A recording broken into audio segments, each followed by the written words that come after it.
Hey guys, this is Bharadwaj with PhoneArena.com and I have the Lumia 925 right here. As you may have noticed, we are doing a series on the camera capabilities of the Lumia 925 and last video was about the Nokia Smart Cam. But this time it's about the Nokia Pro Cam, the one that launched along with the Lumia 1020 and the monstrous 41 megapixel camera. So what made the Lumia 1020 actually really fun to shoot was the Pro camera and its interface. So that's what I'm going to show you right now, and let's jump straight into it. This is the Lumia 925's Pro Cam interface. It just launched quite a few days back. Nokia added support for Nokia Lumia 920, 925 and 928 for the Pro Cam along with the Amber update that launched. So let's go through the interface first. First, on the right hand side, you can notice the three dots on the top right. That's for the app bar, which we'll come back to. Here is the shutter button for video as well as stills, and you can switch from stills to video in an instant just by swiping down. This shutter button actually is multifunctional. You can spread out all the settings in a quick slide gesture like this. Moving to the left will reveal all the manual settings, which we'll go through one by one. And also, if you want to reset all these manual settings, you can swipe to the right even further and it will reset. For example, let's reset this. So everything resets, and going back to the menu, going back to the viewfinder will be just a swipe to the right. And swiping down, as you know, will reveal the video shutter button. And of course, the video viewfinder, which is different than the stills. Over here at the bottom, you will notice that the Pro camera is actually a lens app, and hence the lens switcher is here, which you can use to switch to any other lens on this camera. And apart from that, you can notice the other UI elements. Pretty similar to the smart camera are the gallery button and the last taken photo of the Pro camera, which is a single one, and you can browse the other photos from the gallery button here. Over at the top is the most important part of the Nokia Lumia 925's Pro camera. So you have many manual options for different things. First, we start with flash. Flash can be enabled on, auto, on, off, or use it just for the focus light. This is the focus light and it helps quickly locking the focus on, and even you can disable the focus light. These are all the options that you get on the flash. That's it. And then you have a lot of settings which we can go through by pulling down this shutter button. So first up, you have exposure compensation. You can actually brighten up the image or darken it just by using this dial, and everything is manual, as you can see. The next one is the shutter speed rating, which is also manual, and if you can notice, it goes up till 1 by 16,000 and till 4 seconds.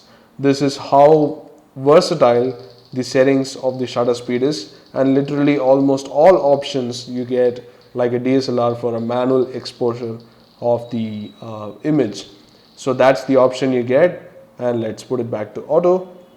Next up, you have ISO, which can go from 100, which is the base ISO, to 3200, which is the maximum ISO of the Pro camera. This is actually regarding the capability of the sensor. So they recently enabled 3200 using the Amber update. And next, the most important thing concerning me, of course, is the manual focus option.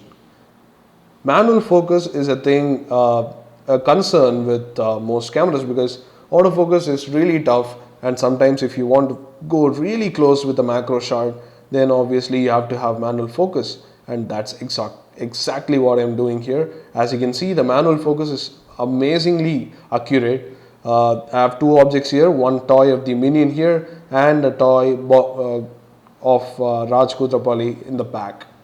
So these two are easily differentiated by just using manual focus.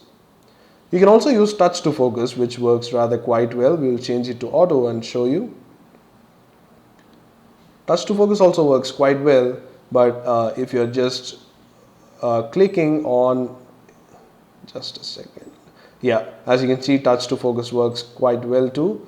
But if you're clicking just using the shutter button, it will automatically choose the center and choose the object in the center for focus. So that's why manual focus and touch to focus is good. And after that, we have white balance. After the shutter speed option, ISO and shutter speed, you have white balance, which has different modes, like, and all of them have real-time demos. So that's why the Pro camera is pretty cool. You have real-time demo of white balance and whatnot.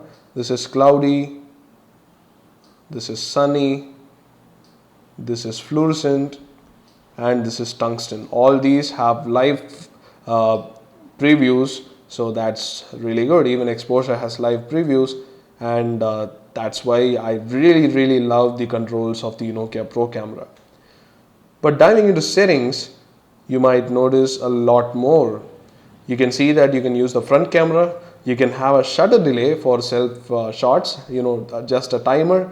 You can have bracketing. Bracketing even has options of how many exposures you want to take and then merge it into a HDR photo after post processing. That does not happen inside the Pro camera app, but you can manually do it using your own software. And you can see review on, tutorial, feedback and about, which is pretty normal. But the settings, which we'll go into, you can have a lot of framing grids. If you are a photography enthusiast, you will know about the rule of thirds, golden ratio, and others pretty things like square and crosshair. These are really useful for any photographer enthusiast who is using a smartphone camera, and we appreciate Nokia for including this. And you can also change the aspect ratio between 4:3 and 16:9.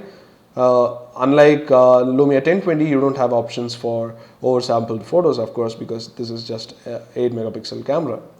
And then you have detect faces on. That's pretty normal.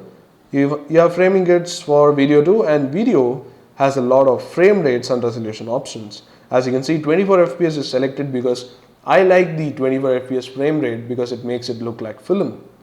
So you also have 30 FPS options and 720p options for the same. And then you also have the audio based filter, which is basically the rich recording setting that is used for filtering noise. So default is 100 Hz and strong is 200 Hz. We haven't really tested it out, but we'll test it out and let you know what the audio based filter difference is. We think it should be pretty significant. So that's the settings part of the Nokia Pro camera in stills, but there is also the video mode. The video mode has only 3 options. You can either set the video light on or off. This is the video light. As you can see, it's on and the automatically exposure compensated. And then you have the white balance and focus. You can change white balance, of course, which we saw already. And then you have the focus option, which again we saw already happen with stills as well as video. And of course, you have tap to focus and shoot. So that's a major difference. When it comes to video, you have pretty less options in video rather than stills. One thing we miss from the Nokia 808 PureView is the time-lapse mode. We don't have any time-lapse mode on the Nokia Pro camera, which was present on the 808 PureView's UI, which was brilliant again. So yes, that was a quick look at the Nokia Pro camera in stills as well as video modes. You have a lot more to read in our blog post below, so check out the link in the description and do hit the like button if you like this video. And for more videos on the Lumia 925 and other phones, you can hit the subscribe button and subscribe to our channel if you haven't already. So that's it from me. This is Bharadwaj signing off. Have a good day and thanks for watching.